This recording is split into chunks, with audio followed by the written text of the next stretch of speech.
Hi friends, welcome back to our channel AL foodology. வீடியோக்குள்ள போறதுக்கு முன்னாடி மறக்காம நம்ம சேனலை சப்ஸ்கிரைப் பண்ணிட்டு பக்கத்துல இருக்கிற பெல் ஐகானை பிரஸ் பண்ணி ஆல் ஆப்ஷனை செலக்ட் பண்ணிக்கங்க. அப்பதான் நான் போடுற எல்லா வீடியோஸோட நோட்டிஃபிகேஷனும் உங்களுக்கு கிடைக்கும். இன்ஸ்டாகிராம்லயே அப்படியே நம்ம பேஜை ஃபாலோ பண்ணிக்கங்க. இன்னைக்கு நல்ல ஒரு டேஸ்டியான வெஜிடபிள் புலாவும் பொட்டேட்டோ கபாபு ரெசிபியும் தான் செய்ய போறோம். வாங்க எப்படி செய்யறதுன்னு பார்க்கலாம். வெஜிடபிள் புலாவ் செய்யறதுக்கு நான் ஒரு பாத்திரம் வச்சு ஒரு 2 டேபிள் ஸ்பூன் அளவுக்கு கடலை எண்ணெய் சேர்த்துக்கிட்டேன். இது கூடவே ஒரு 1.5 டீஸ்பூன் அளவுக்கு நெய் சேர்த்துக்கலாம். நெய் வந்து உங்களுக்கு எந்த அளவுக்கு வேணுமோ அதுக்கேற்ற மாதிரி சேர்த்துக்கங்க. நான் கம்மியாக தான் சேர்த்துருக்கேன். இப்போ இது ஹீட் ஆன பிறகு கொஞ்சம் முந்திரி பருப்பு எடுத்து ரோஸ்ட் பண்ணிக்கிறேன். இதெல்லாம் மீடியம் ஃப்ளேமில் ரொம்ப கொஞ்சம் மீடியமுக்கும் கொஞ்சம் லோவாக வச்சு நீங்கள் செய்யுங்க இதை.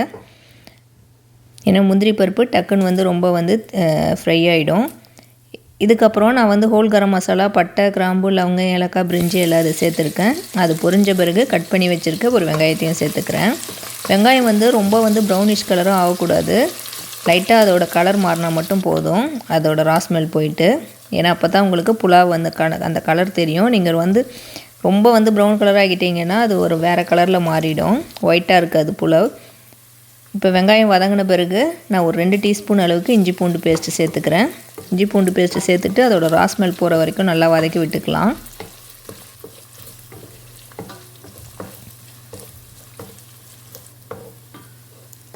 இஞ்சி பூண்டு பேஸ்ட்டு நல்லா வதக்கி விடுங்க. அப்போ தான் அதில் இருக்கிற பச்சை ஸ்மெல் போகும். அது வதங்கின பிறகு ஒரு 3 பச்சை மிளகா வந்து கீரி சேர்த்துருக்கேன். கொஞ்சம் கொத்தமல்லி இலை சேர்த்துருக்கேன். என்கிட்ட புதினா இல்லாதனால நான் புதினா சேர்க்கல, வெறும் கொத்தமல்லி இலை மட்டும் சேர்த்துருக்கேன். இங்கே வந்து புதினா இலை சேர்த்துக்கங்க. இதை சேர்த்துட்டு நல்லா வதக்கி விட்டுக்கலாம். இந்த வதக்கின பிறகு நம்ம கட் பண்ணி வச்சுருக்க வெஜிடபிள் சேர்த்துக்கலாம். நான் வந்து கேரட்டு, பீன்ஸு, பச்சை பட்டாணி தான் சேர்த்துருக்கேன் இன்றைக்கி. உங்களுக்கு வேணும்னா நீங்கள் உருளைக்கிழங்கு சேர்த்துக்கலாம், அதே மாதிரி காலிஃப்ளவர் சேர்த்துக்கலாம். பச்சை பட்டாணி வந்து ஃப்ரோசன் பட்டாணி கிடையாது, இது காஞ்ச பட்டாணி தான். நான் வந்து ஊற வச்சுட்டு அதுக்கப்புறம் பாயில் பண்ணி இதில் சேர்த்துக்கிறேன். கேரட்டு, பீன்ஸும் சின்ன சைஸில் தான் கட் பண்ணி வச்சுருக்கேன். இது வந்து ஒரு 20 செகண்ட் வரைக்கும் நல்லா வதக்கி விட்டுக்குவோம். இந்த நெய்யிலே கொஞ்சம் அதுக்கப்புறம் நல்லா வதங்கிடும், வெந்துடும். இப்போ இதை வதக்கின பிறகு ஒரு 1.5 டீஸ்பூன் அளவுக்கு நான் வந்து தயிர் சேர்த்துக்கிறேன். நம்ம இதில் தக்காளிலாம் சேர்க்குறது இல்லை, அதனால் தயிர் சேர்த்துக்கிட்டால் அந்த டேஸ்ட் வந்து நல்லாயிருக்கும், சூப்பராக நம்ம ரெஸ்டாரண்ட்லலாம் சாப்பிட்ற மாதிரியே இருக்கும். தயிர் சேர்த்துட்டு நல்லா மிக்ஸ் பண்ணி விட்டுக்கோங்க. ரொம்ப புளிப்பான தயிராக எடுக்காதீங்க, நார்மல் தயிர் எடுத்துக்கோங்க, அப்போ தான் டேஸ்ட் வந்து நல்லாயிருக்கும். இப்போ இது வதக்கின பிறகு தேவையான அளவு தண்ணி சேர்த்துக்கலாம். நம்ம சாப்பாட்டு அரிசி வந்து நீங்கள் எந்த அளவுக்கு எடுக்கிறீங்களோ அதை விட டபுளாக வந்து தண்ணி சேர்த்துக்கோங்க. இப்போ தண்ணி சேர்த்த பிறகு காய் வேகிறதுக்கு கொஞ்சமாக நான் வந்து உப்பு சேர்த்துக்கிட்டேன், ஒரு 1/4 டீஸ்பூன் அளவுக்கு. இப்போ எல்லாத்தையும் ஒன்றா நல்லா மிக்ஸ் பண்ணி விட்டுக்கலாம். இதில் மசாலாலாம் நம்ம சேர்க்கக்கூடாது புலாவ் ரெசிபிக்கு. இப்போ நல்லா எல்லாத்தையும் வந்து ஒன்றா கலக்கி விட்டுக்கோங்க. இதை நல்லா கலக்கி விட்டுட்டு நம்ம ஒரு லிட்டு போட்டு மூடி வச்சுக்கலாம். காயெலாம் வந்து வேகிறதுக்காக இப்போ நம்ம மூடி விடுறோம். இது வந்து ஒரு 10 நிமிஷம் இருக்கட்டும். காய் வந்து நல்லா குக் ஆன பிறகு ஓப்பன் பண்ணி பார்க்கலாம். புலாவ் வந்து செய்யறதுக்கு முன்னாடியே நான் வந்து ஒரு 1/2 மணி நேரத்துக்கு முன்னாடி பாஸ்மதி அரிசி எடுத்து வாஷ் பண்ணி ஊற வச்சுருந்தேன். ஒரு 1/2 அன் ஹவர் வந்து ஊற வச்சுருந்தேன். இதை வந்து இப்போ நான் தண்ணி வடிகட்டிட்டு எடுத்து வச்சுருக்கேன். இப்போ இது வந்து காய் ரெடியான பிறகு நம்ம அதை சேர்த்துக்கலாம். நீங்கள் இந்த புலாவ் வந்து நீங்கள் சீரக சம்பா அரிசியில் கூட நீங்கள் செஞ்சு பார்க்கலாம், நல்லாயிருக்கும். இப்போ ஒரு 10 நிமிஷம் கழித்து நம்ம ஓப்பன் பண்ணிக்குவோம். காயெலாம் வந்து நல்லா வெந்திருக்கும். இதை லைட்டாக நம்ம மிக்ஸ் பண்ணி விட்டுட்டு நம்ம ஊற வச்சுருந்த பாஸ்மதி அரிசியை இதில் சேர்த்துக்கலாம். நீங்கள் குக்கரில் செய்கிற மாதிரி இருந்தால் எல்லாத்தையும் ஒன்றாவே போட்டு செய்யலாம். நான் வந்து மோஸ்ட்லி வந்து நான் குக்கர் யூஸ் பண்ண மாட்டேன், ரொம்ப ரேர் நான் குக்கர் யூஸ் பண்ணுறது, அதை யூஸ் பண்ணவும் கூடாது. அதனால் நான் வந்து எப்போதுமே இதில் தான் செய்வேன். ஸ்டவ்வில் நார்மலாக வெசல் வச்சு தான் செய்வேன். இப்போ அரிசி சேர்த்துட்டு லைட்டாக மிக்ஸ் பண்ணி விட்டுக்கோங்க. மிக்ஸ் பண்ணி விட்டுட்டு சாப்பாட்டுக்கு தேவையான அளவு உப்பு சேர்த்துக்கோங்க. ஏற்கனவே நம்ம கொஞ்சம் உப்பு போட்டிருக்கோம், அதனால் பார்த்த அளவாக சேர்த்துட்டு அரிசி உடையாத அளவுக்கு லைட்டாக மிக்ஸ் பண்ணி விடுங்க. இப்போ லாஸ்ட்டாக கொஞ்சம் கட் பண்ணி வச்சுருக்க கொத்தமல்லி இலை சேர்த்துக்கிறேன். இப்போ இது எல்லாத்தையும் வந்து லைட்டாக மிக்ஸ் பண்ணி விட்டுட்டு லைட்டாக ஒரு கொதி வந்த பிறகு நம்ம திரும்ப லிட்டு போட்டு மூடி வச்சிடலாம். இப்போ தண்ணி வந்து கொஞ்சம் நல்லா ட்ரை ஆகட்டும். அதுக்கப்புறம் நம்ம ஓப்பன் பண்ணிவிட்டு அதுக்கப்புறம் நம்ம தம் ஸ்டேஜுக்கு போட்டுருவோம். இப்போ கொஞ்சம் நேரம் கழிச்சு நான் ஓப்பன் பண்ணிட்டேன். பாருங்கள், ஆல்மோஸ்ட் வந்து தண்ணி கொஞ்சம் ட்ரை ஆகிடுச்சு. உங்களுக்கு பார்த்தாலே தெரியும். அடியிலேருந்து நல்லா மிக்ஸ் பண்ணி விடுங்க. பாருங்கள் அரிசி வந்து உடையாமல் இருக்குது பாருங்கள். இப்போது எல்லாத்தையும் வந்து ஈக்குவலாக வச்சுட்டு நம்ம தம் போட்டுடலாம். இதை நீங்கள் அடியில் தோசைக்கல் வச்சுட்டு அதுக்கப்புறம் மேலே வெயிட் வச்சுக்கோங்க. நான் வந்து அப்படியே இந்த லிட்டு மேலே ஒரு வெயிட் வச்சு மூடி விட்டுருவேன். சாதம் வந்து சீக்கிரமாக ரெடி ஆகிடும். தம் ஸ்டேஜில் வைங்க, ஒரு 20 நிமிஷம் வந்து விடுங்க. சாதம் வந்து நல்லா பொலன்னு சூப்பராக வந்துடும். நம்ம அதுக்குள்ளே இதுக்கு இடையில் இதுக்கு சைட் டிஷ் வந்து செய்கிறதுக்கு 2 உருளைக்கிழங்கு, ஒரு கேரட்டும் வந்து தோல் சீவிட்டு வேக வச்சு எடுத்து வச்சுருக்கிறேன். உருளைக்கிழங்கு கெபாப் செய்கிறதுக்காக. இப்போ இதை வந்து நம்ம செஞ்சுக்கலாம். இதை வந்து இப்போ எல்லாத்தையும் நல்லா மேஷ் பண்ணிக்குவோம். கேரட்டும் உருளைக்கிழங்கையும் இந்த மாதிரி நல்லா மேஷ் பண்ணி எடுத்துக்கோங்க. இப்போ இதில் ஒரு 2 பச்சை மிளகா வந்து சின்னதாக கட் பண்ணி சேர்த்துருக்கேன். ஒரு கட் பண்ணி வச்சுருக்க ஒரு வெங்காயம், அதையும் சின்னதாக கட் பண்ணி சேர்த்துக்கோங்க. இது கூட கொஞ்சம் கொத்தமல்லி இலை சேர்த்துக்கிறேன். ஒரு 1/4 டீஸ்பூன் அளவுக்கு மஞ்சள் தூள் சேர்த்துக்கோங்க. ஒரு டேபிள் ஸ்பூன் அளவுக்கு தனி மிளகாய் தூள் சேர்த்துக்கோங்க. ஒரு 1/4 டீஸ்பூன் அளவுக்கு கரம் மசாலா சேர்த்துக்கலாம். ஒரு 1/4 டீஸ்பூன் அளவுக்கு லாஸ்ட்டாக ஜீரகத்தூள் சேர்த்துக்கோங்க. கொஞ்சமாக பெருங்காயத்தூள் சேர்த்துக்கோங்க, ஏன்னா உருளைக்கிழங்குலாம் நம்ம சேர்க்கறதுனால.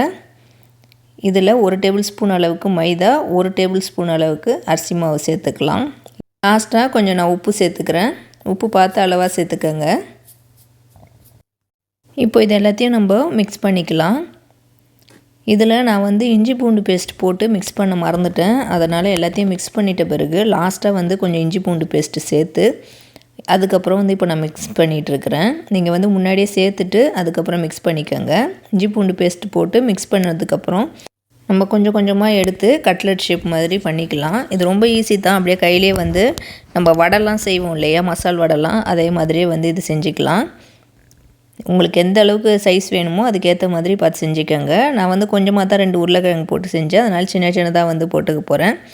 நீங்கள் நினைக்கலாம் என்னடா வெஜிடபிள் புலாவுக்கு வந்து எதுவும் கிரேவி செய்யாமல் இது மாதிரி உருளைக்கிழங்கு கெபாப் செய்கிறேன்னு. வீட்டில் வந்து கிரேவி வந்து லெஃப்ட் ஓவர் நிறைய இருந்துச்சு. அதனால் நான் எக்ஸ்ட்ரா வந்து கிரேவி எதுவும் செய்யலை. அதனால் வெறும் சைட் டிஷ்க்கு மட்டும் இந்த உருளைக்கிழங்கு கெபாப் செஞ்சேன். நீங்கள் அப்படி எதனா வெஜிடபிள் புலாவுக்கு கிரேவி செய்யணுன்னா நீங்கள் வந்து மஷ்ரூம் கிரேவி செஞ்சுக்கலாம். அதே மாதிரி காலிஃப்ளவரு, கேரட்டு, பீன்ஸ்லாம் போட்டு வெஜிடபிள் கிரேவிலாம் கூட செஞ்சுக்கலாம். நல்லாயிருக்கும். உங்கள் இஷ்டம் தான், நீங்கள் எந்த கிரேவி வேணாலும் செஞ்சுக்கோங்க. இப்போ இதே மாதிரி வந்து நம்ம எல்லாமே வந்து ரெடி பண்ணியாச்சு. இப்போ இதை வந்து ஷாலோ ஃப்ரை பண்ணிக்கலாம். அதுக்கு ஒரு பேன் வச்சு ஒரு 2 டேபிள் ஸ்பூன் அளவுக்கு ஆயில் சேர்த்துருக்குறேன். ஆயில் ஹீட் ஆன பிறகு நம்ம இந்த மாதிரி ஷேப் பண்ண இந்த பொட்டேட்டோ கபாபை அதில் ஷாலோ ஃப்ரை பண்ணிக்கலாம். மீடியம் ஃப்ளேமில் வச்சுக்கோங்க. மீடியம் ஃப்ளேமில் வச்சுட்டு எல்லாத்தையும் வந்து லைட்டாக ஃப்ரை பண்ணிக்கலாம். உருளைக்கிழங்கு கேரட்லாம் வந்து ஏற்கனவே பாயில் ஆனது தான், அதனால் சீக்கிரமாக வந்து ரெடி ஆகிடும். இது கொஞ்சம் கோல்டன் ப்ரௌன் கலர் வந்த பிறகு நம்ம இன்னொரு சைடு வந்து திருப்பி விட்டுக்குவோம். ஏற்கனவே நம்ம சேனலில் நான் பீட்ரூட் கட்லெட் வீடியோ வந்து போட்டிருக்கேன், லிங்க் கொடுக்குறேன், செக் பண்ணி பாருங்கள். இப்போ நம்ம எல்லாத்தையும் வந்து இன்னொரு சைடு வந்து திருப்பி விட்டுக்கலாம். இது ரொம்ப சிம்பிள் தான் இந்த ரெசிபி. நீங்கள் வந்து நார்மலாக இந்த பொட்டேட்டோ கபாப் வந்து நீங்கள் வெரைட்டி ரைஸ்க்கு, சாம்பார் சாதத்துக்கெலாம் கூட செய்யலாம். நல்லா டேஸ்ட்டாக சூப்பராக இருக்கும்.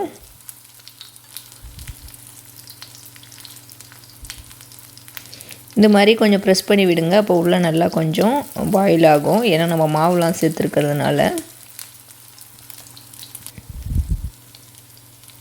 இப்போ இன்னொரு சைடும் வந்து நல்லா கொஞ்சம் கோல்டன் ப்ரௌன் கலர் ஆகட்டும். நம்ம அதுக்கப்புறம் எடுத்துக்கலாம் ஆயில் வடிகட்டிட்டு. பார்த்திங்கன்னா உங்களுக்கு தெரியும் 2 சைடும் வந்து நல்லா வந்து ஃப்ரை ஆகிடுச்சு. இதை இப்போ வந்து ஆயில் வடிகட்டிட்டு ஒன்று ஒன்றா எடுத்துக்கலாம்.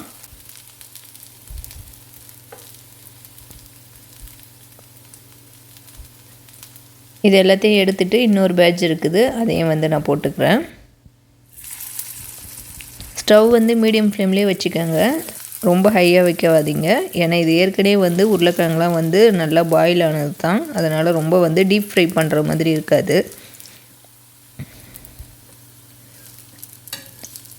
இப்போ இந்த கபாப் வந்து ஃபுல்லாக வந்து ரெடியான பிறகு நான் சர்வ் பண்ணிவிட்டு காட்டுறேன். இந்த மாதிரி கோல்டன் ப்ரௌன் கலர் வந்த பிறகு நம்ம எடுத்துடலாம்.